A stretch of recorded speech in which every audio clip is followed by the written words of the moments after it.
El presidente del gobierno español, don Felipe González Márquez, visitará los próximos lunes y martes Marruecos.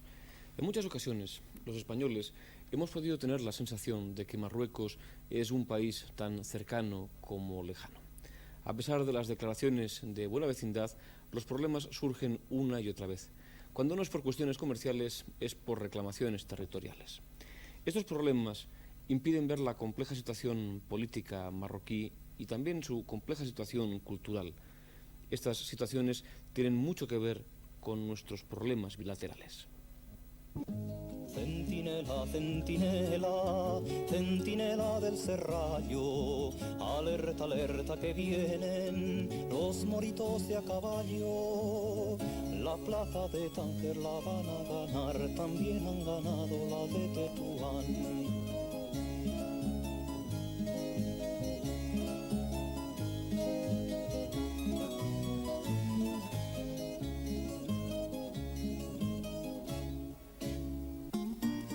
Estrofas como las de esta tonadilla y otras que se convirtieron en himnos contra el infiel marroquí o el audaz africano envolvían con un carácter de cruzada, de guerra santa, a la aventura colonial española en Marruecos.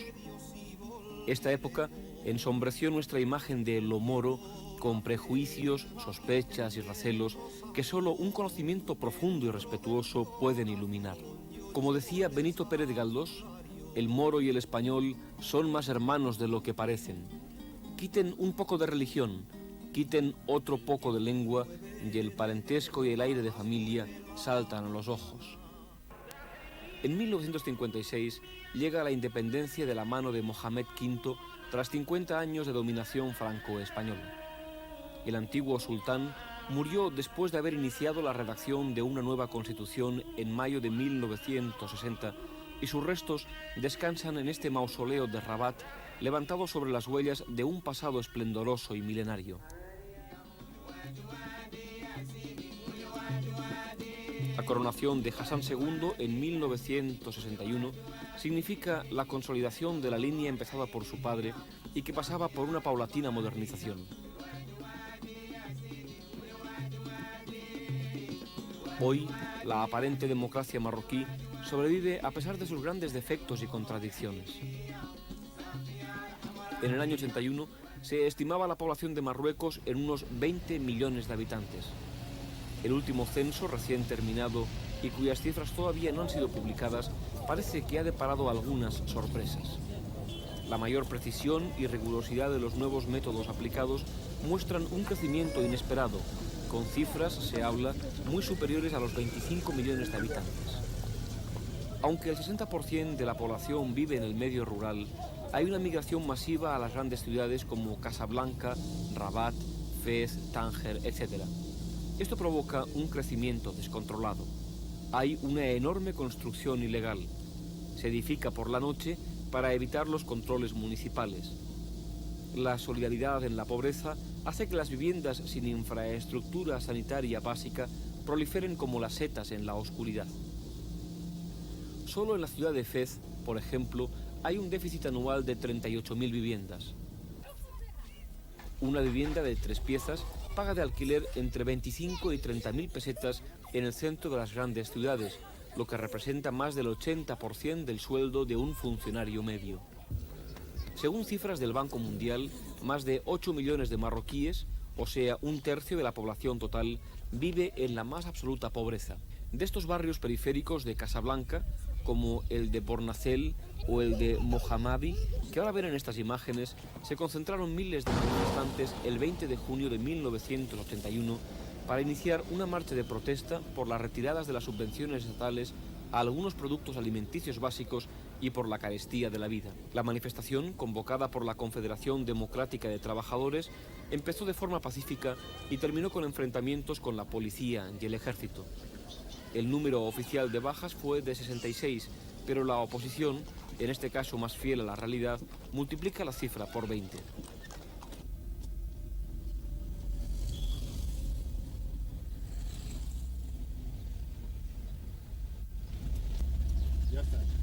La sordidez de las chabolas de Casablanca contrastan ahora con la fotogenia de la pobreza rural y la perfecta integración con la naturaleza de pueblos como este, próximo a Metzra el-Kizri, en la llanura del Gar.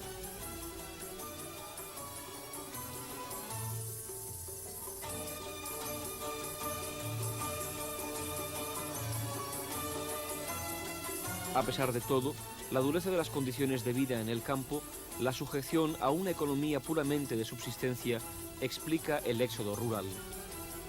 El pueblo marroquí, no obstante, vive de la agricultura, ya que no ha tenido la suerte natural de otros países árabes de contar con recursos petrolíferos. Solo el 11% de las explotaciones agrícolas están mecanizadas. El 80% de la tierra está en manos privadas, mientras que el Estado, a través de cooperativas como Sodea y Sogeta, controla el resto. En el campo todavía se vive pendiente de las lluvias, que cuando faltan, como en los años 80 y 81, agravan aún más las condiciones de vida.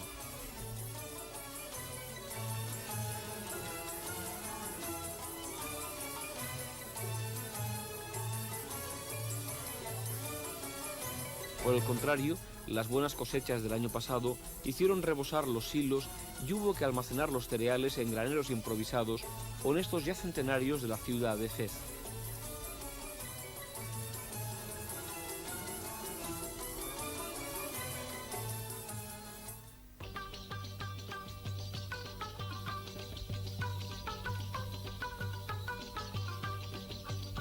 Después de los cereales, los cítricos significan el producto agrícola más importante y uno de los puntos de fricción en las relaciones de España y Marruecos. Se pueden ver enormes extensiones de naranjales a lo largo de toda la costa, al noroeste, y también en menos cantidad en las vegas entre Meknès y Fez. Aquí, a 10 kilómetros de Meknès, este pueblo de 25 habitantes, llamado Bouat Jedida, vive dedicado a la recolección de las naranjas. Estas tierras pertenecen a la Sociedad de Desarrollo Agrícola para los Agrios. El Estado les paga 300 pesetas por día y luego, semanalmente, tienen derecho a 30 kilos por persona de diversos frutos recolectados. Los niños también trabajan en el campo, aunque algunos lo compaginan con la escuela, que en este caso se encuentra a 2 kilómetros del pueblo. Las gentes del campo son autosuficientes en su reducido hábitat, atados a su pequeño jornal. Semanalmente se acercan a los zocos de los pueblos vecinos para abastecerse de los productos que la tierra no les da. Esta dependencia de la naturaleza marca la religiosidad de estas gentes, las tradiciones y los ritos religiosos giran en torno a su trabajo cotidiano. La recolección de los frutos se convierte en una fiesta ritual que convoca todos los veranos a gentes de distintas regiones en el pueblo de Moulay Idris, considerado santuario nacional y lugar de peregrinaje. Hace 1200 años, Idris I, descendiente de Alí, yerno de Mahoma, fundó este pueblo al término de su huida de los califas abasíes de Oriente.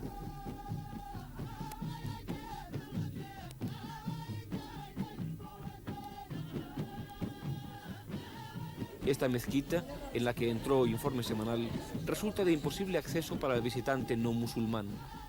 En ella se encuentran los restos de Moulay Idris y a su alrededor ha crecido un pueblo de 10.000 habitantes.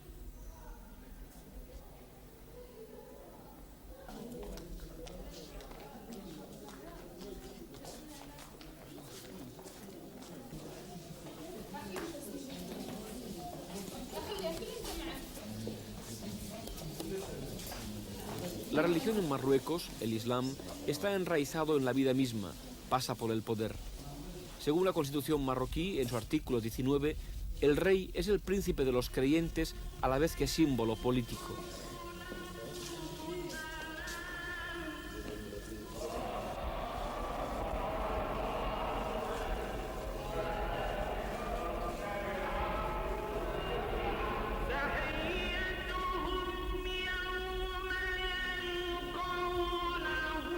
La religión llega hasta lo más recóndito del ámbito familiar. Las fiestas familiares son un reflejo de esta religiosidad cotidiana.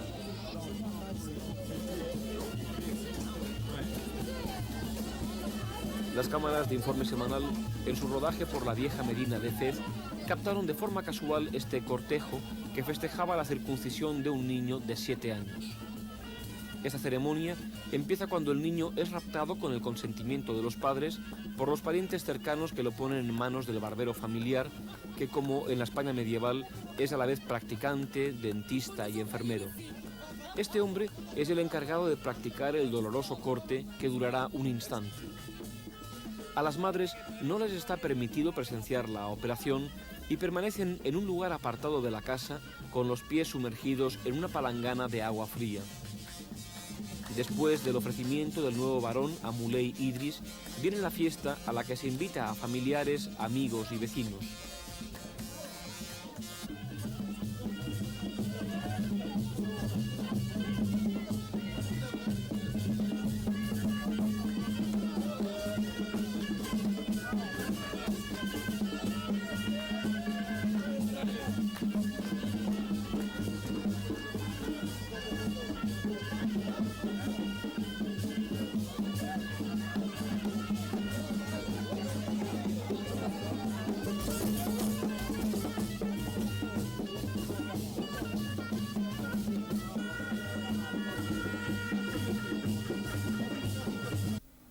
En esta fiesta, a la que fuimos invitados, había alrededor de 150 personas.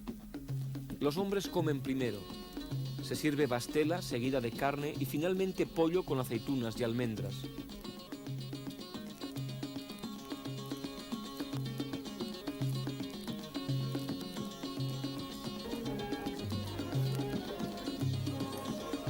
Después les toca el turno a las mujeres, que esperaban pacientemente.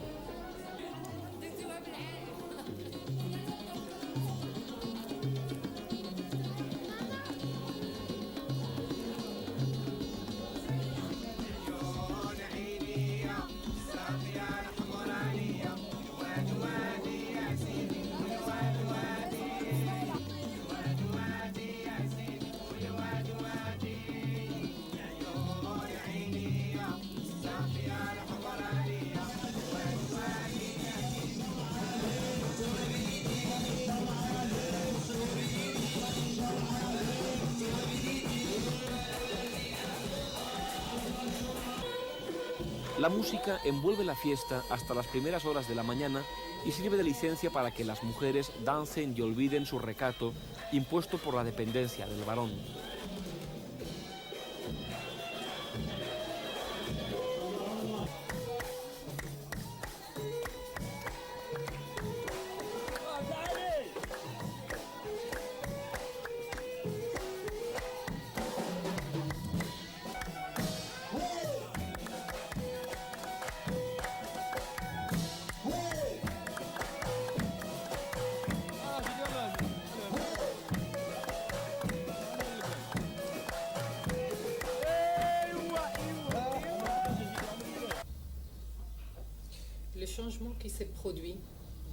El cambio que se produce en la condición femenina en Marruecos es increíble, extraordinario. Todo el problema consiste en que los hombres perciben este cambio pero no quieren admitirlo. Le voy a citar dos ejemplos en el campo afectivo y sexual. La ley marroquí no concede importancia a la pareja. La pareja es muy frágil. La familia musulmana es muy frágil, causa de la poligamia y la repudiación. En nuestra ley se le pide a la mujer que sea fiel, pero no al hombre. Y a partir de la reivindicación femenina es la fidelidad del hombre. Quieren una pareja fiel, no quieren que los hombres les den dinero, sino que quieren que los hombres se les entreguen y entreguen su amor. Y los hombres no quieren cambiar la ley a este respecto. El segundo punto es a nivel económico. Según la ley, existe el sistema en que la mujer depende del marido. Es él quien la alimenta y gana el dinero que ella gasta. Las mujeres marroquíes rechazan este estatuto. Todas quieren trabajar, tengan o no tengan educación. En las zonas rurales, en las zonas urbanas, en los sectores ricos o en los sectores pobres de la población, todas las mujeres quieren ser asalariadas. Uno de los problemas que se plantea en las zonas rurales es que el trabajo de la mujer no es un trabajo visible. La mayoría de las mujeres trabajan sin percibir salario. Tienen como estatuto lo que se llama una ayuda familiar. Trabajan para su padre, trabajan para su marido sin percibir un sueldo. Podemos decir, por lo tanto, que ha habido grandes cambios importantes, pero el liderazgo masculino que dirige el país no ha sabido todavía integrar y asimilar este cambio. Esto se ve a nivel político. Ahora llegan las elecciones. En las anteriores elecciones hubo más de 3 millones de mujeres que votaron, pero ninguna mujer fue elegida para el Parlamento. Unas pocas fueron elegidas como concejales. Pero ahora no hay ninguna mujer líder político y todos los que toman decisiones en la administración son hombres. Pero ahora hay una nueva generación de mujeres que ya no necesitan esta situación. Y para estas elecciones hay muchas mujeres que no quieren solamente votar, sino que quieren ser elegidas y tener poder. Y así es el futuro de Marruecos. Marruecos ha buscado desde la independencia una apariencia de régimen parlamentario. En esta etapa ha habido solo 2 elecciones legislativas en los años 1963 y 1977. En medio de este periodo, un largo estado de excepción. Está previsto para 1983 la celebración de elecciones municipales y legislativas que enfrentarán a los diversos partidos políticos, unos con tradición y arraigo popular como el Istiklal y la Unión Socialista de Fuerzas Populares, que recogen las 2 ramas del sentimiento nacionalista, y otros que han sido creaciones del poder y han aparecido o desaparecido según coyunturas de palacio o de sus propios líderes.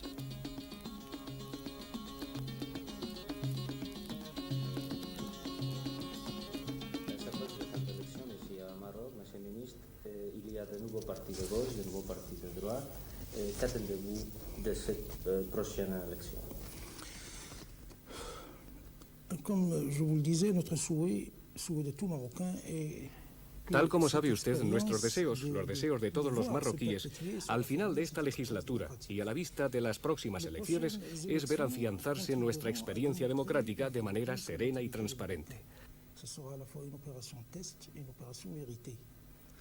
Las próximas elecciones contribuirán sin lugar a dudas a confirmar la madurez política de los marroquíes. Será una operación que servirá de test para demostrar la verdad, porque la nueva generación, es decir, todos aquellos que nacieron después de la independencia, después del año 1956, habrán llegado a la edad electoral y tendrán no solo la posibilidad de presentarse como elector, sino de presentarse como candidatos junto a los antiguos.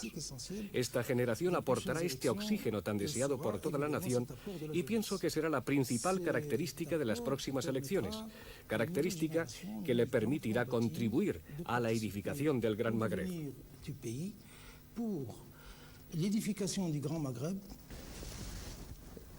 Les conditions d'une démocratie réelle au Maroc,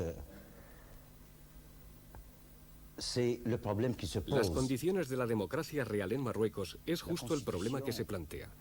La Constitución marroquí es válida en su conjunto, aunque pedimos que se modifiquen algunos puntos. Pero la condición esencial de una democracia consiste en la no intervención de la administración en el momento de las elecciones y en el momento del escrutinio, así como en el momento del anuncio de los resultados. Nosotros pusimos en tela de juicio las últimas elecciones porque pensamos que la administración no supo permanecer totalmente neutra. Esta sería para nosotros la primera cuestión. La segunda, desde hace casi 2 años, es que la Unión Socialista de las Fuerzas Populares tenga una situación de excepción. No tenemos prensa, nuestros compañeros siguen encarcelados, algunos ni siquiera han pasado el juicio. Por consiguiente, si queremos participar de la elaboración y consolidación de la democracia en una nueva atmósfera, es absolutamente indispensable que tengamos el mismo derecho a expresarnos y que se nos permita intervenir cara a la administración si vemos que hay intervenciones o manipulaciones por parte de esta administración. El tercer aspecto que se plantea consiste en saber si vamos a participar o no en las próximas elecciones. Por supuesto, pensamos que para que podamos participar o no, es preciso que tengamos la libertad de tomar las propias decisiones, es decir, la libertad de poder reunir a instancias que decidan en el partido si se tiene que realizar un congreso. Por lo tanto, sin libertad de prensa y la liberación de todos los detenidos en Marruecos, no podremos tomar una decisión responsable. Esto es lo que le quería decir a la opinión pública española en los momentos de la visita del presidente del gobierno español, nuestro compañero Felipe González. Esta es la segunda cárcel del país, edificada junto a uno de los cementerios de Rabat. Algunos de los reclusos estudiantes de Kenitra, encarcelados por delitos de opinión, son traídos aquí para examinarse de sus asignaturas. Hay todavía alrededor de 100 presos cuyo delito es poseer una multicopista y una máquina de escribir con la que expresar sus ideas.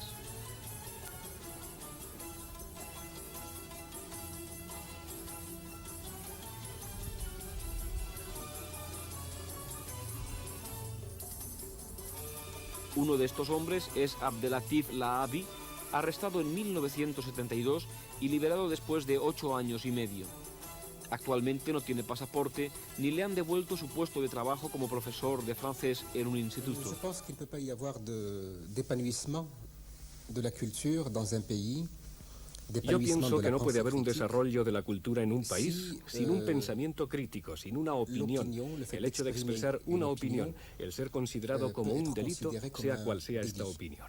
Por lo tanto, el trabajo de los intelectuales en Marruecos es una tarea bastante pesada, puesto que tienen que luchar permanentemente para poder defender esta libertad de opinión, este derecho de la persona a expresarse, a desarrollar sus potencias de creación, decir lo que ellas piensan sobre sus condiciones de vida y su propio destino, y, en resumidas cuentas, sobre su propio país.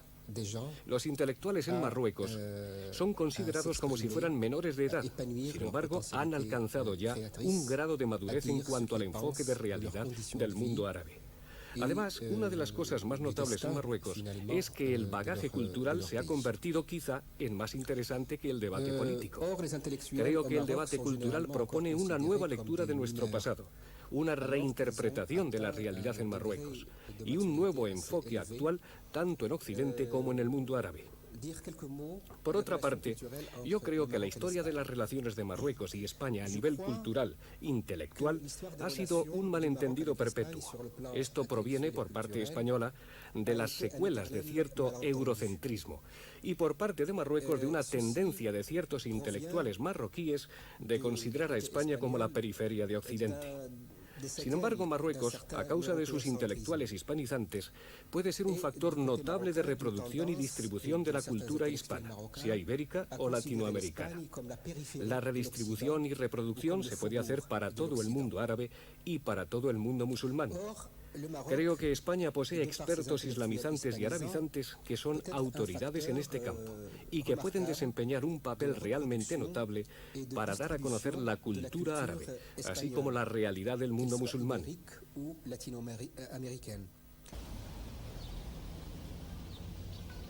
Como dice el señor Lahabi, hay un desconocimiento total de la cultura marroquí.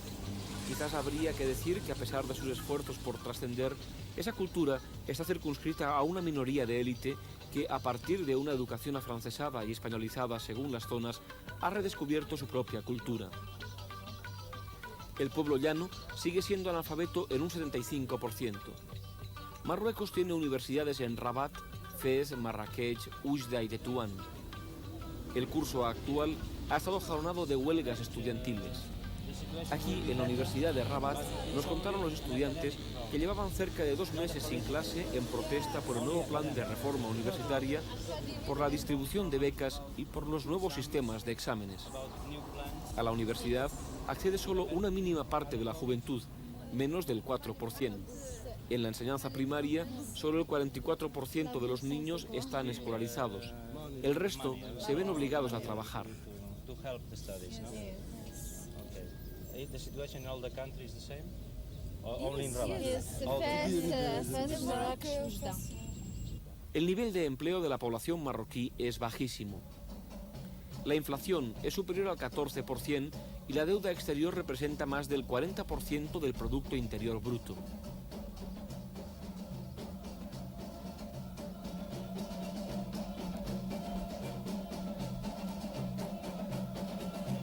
Hay que añadir que las mujeres prácticamente no entran en el mercado del trabajo, dedicándose casi exclusivamente a las tareas de la casa y faenas del campo.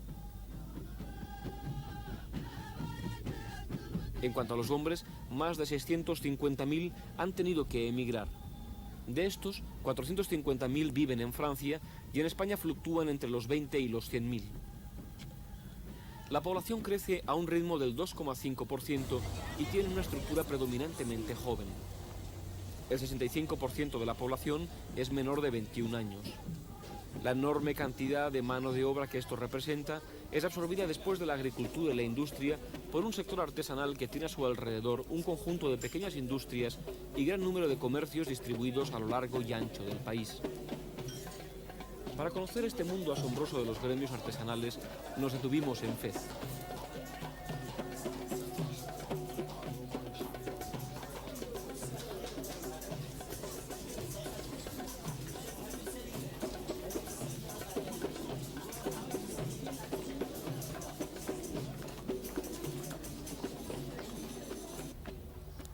La ville de Fès a été fondée en l'an 808. En el siglo IX por Moulay Idris. Siguió siendo la capital de Marruecos durante 11 siglos hasta 1912. Ven ustedes desde aquí el santuario del fundador de la ciudad, Moulay Idris, con el minarete, y al lado de este santuario el minarete de la universidad, una de las más antiguas universidades del mundo, fundada en el año 860. Alrededor de estos dos polos tienen ustedes el centro comercial de la ciudad y el centro artesanal. Fez, en el momento de su fundación, estaba poblada por exiliados de la ciudad de Córdoba. En el año 818 entró el primer grupo de exiliados que venían de Córdoba y que permitió fundar el primer barrio de la ciudad, el barrio de los andaluces, en el lado derecho de la ciudad. La población ha aumentado de manera notable a lo largo de los últimos años y la ciudad de Fez, que había sido creada para una población de 100 o 125.000 habitantes, ha alcanzado últimamente 300 o 400.000 habitantes y en el último censo esperamos tener una población de más de medio millón de habitantes. Hay que decir que el 50% de su población activa se dedica a la artesanía. Le centre comercial de la ville et le centre artisanal.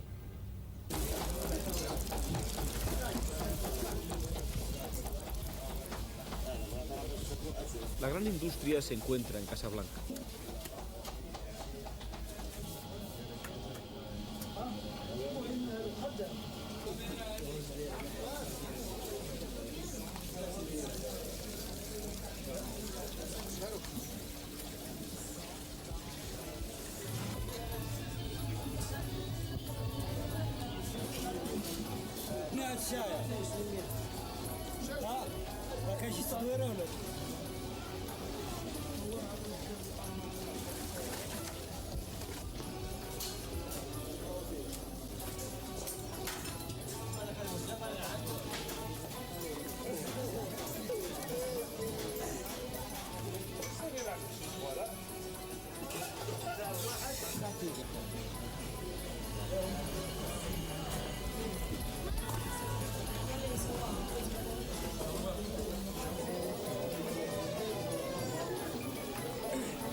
Una ciudad alucinante en la que el tiempo se detuvo hace más de 1000 años.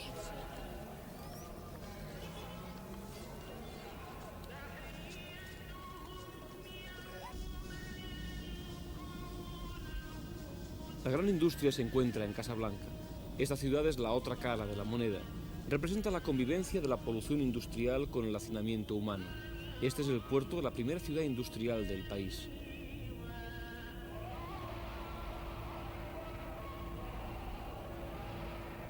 Los trabajadores industriales representan el 21% de la población activa y producen el 32% del Producto Interior Bruto.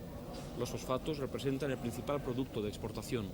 Junto a los importantes yacimientos de Juribga, la incorporación del Sáhara Occidental a Marruecos en 1975 dio a este país el control de los 2/3 de las reservas mundiales de este producto. El hecho de convertirse el Sáhara en zona conflictiva obligó a la celosa protección militar de los yacimientos de Bukra, que aún conservan un 30% del capital de línea. Desde aquella fecha los fosfatos del Sáhara están sin explotar. La actitud de los actuales gobernantes españoles ante este conflicto fue motivo de las iniciales aprensiones de las autoridades marroquíes hacia el cambio en España, hoy en trance de superación.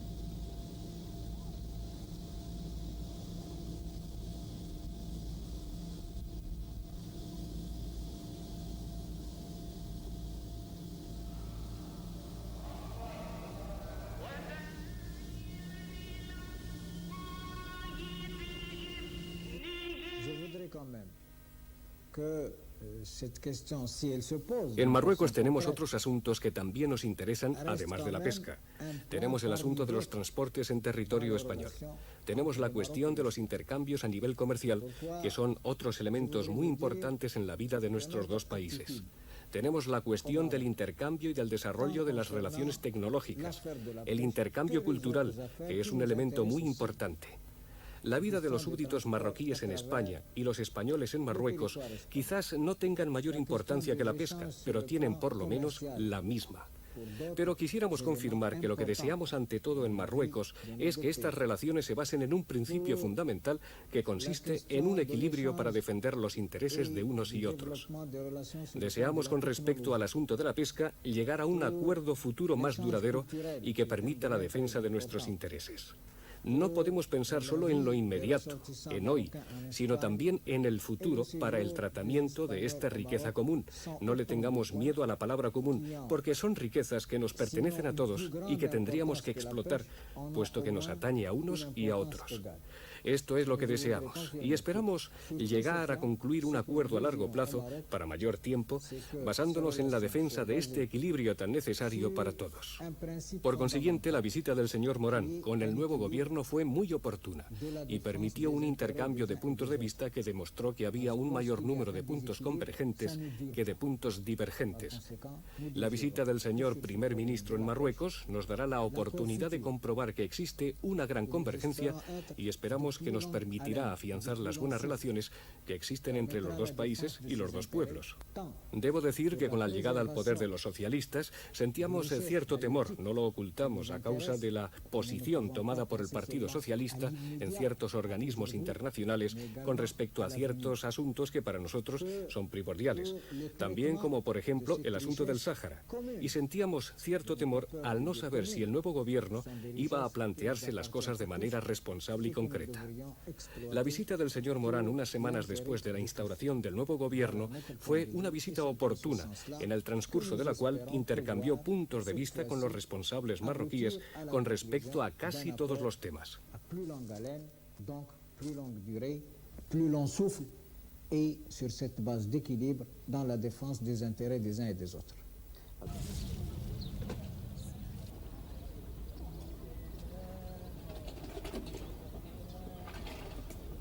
Para Marruecos, el tema de la pesca no tiene la misma importancia que para España. Mientras que para nuestro vecino país la pesca es, como los cítricos o los fosfatos, un recurso natural que vender, para España representa la supervivencia de 100.000 trabajadores. La dureza de las medidas que ha propuesto Marruecos